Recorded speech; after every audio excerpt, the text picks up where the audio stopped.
trở về xứ Việt nhắn dùm ta người ấy ở trong Ladies and gentlemen, let me begin my speech today by telling you a short conversation with my friend when I asked him to join me for the upcoming Black April event organized by the Vietnamese American community of Tarrant County on April 30th.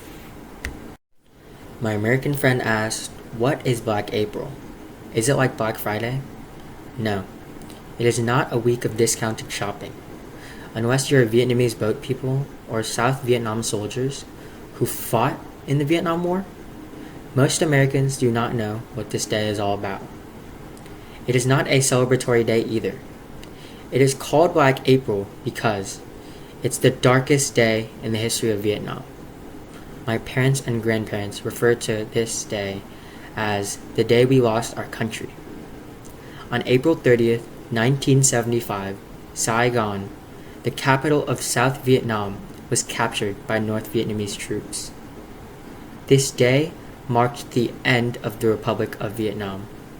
A young, free, and democratic country fell under the communist control.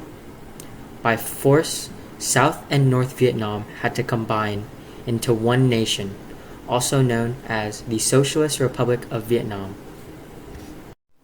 My friend wondered further, why is it so bad that your parents call it the darkest day?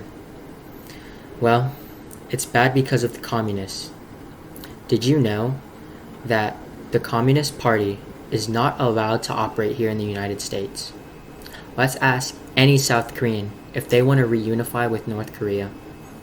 Let's ask any Taiwanese if they want to reunify with China mainland. Of course not. The Berlin Wall collapsed for a reason, because the people from the East broke it to enjoy the freedom from the West. You've heard stories of many Cubans who swam from Havana to Key West to seek for freedom, right? These are facts, not sentiments. In fact, after the fall of Saigon, April 30th, 1975, millions of South Vietnamese suffered the oppression and persecution. People involved with the South government during the war were sent to prisons and tortured, especially soldiers of the South or anyone affiliated with the US government.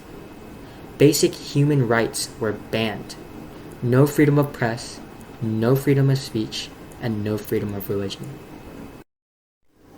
My grandfather, an officer in the South Vietnam Army, spent 6 years in prison.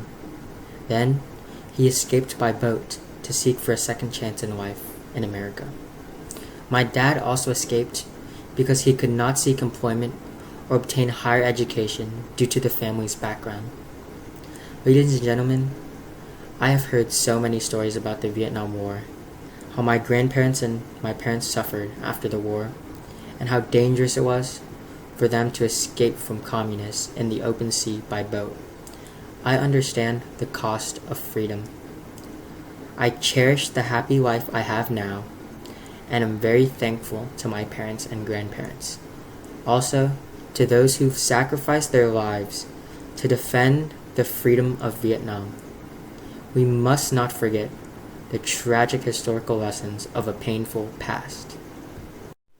Since I was a child, my parents and grandparents occasionally took me with my brother and sister to Vietnamese community events. We participated in them by honoring the yellow flag alongside with the Old Glory. The yellow flag has been engraved in my heart as I've come to understand its true meaning, freedom and democracy.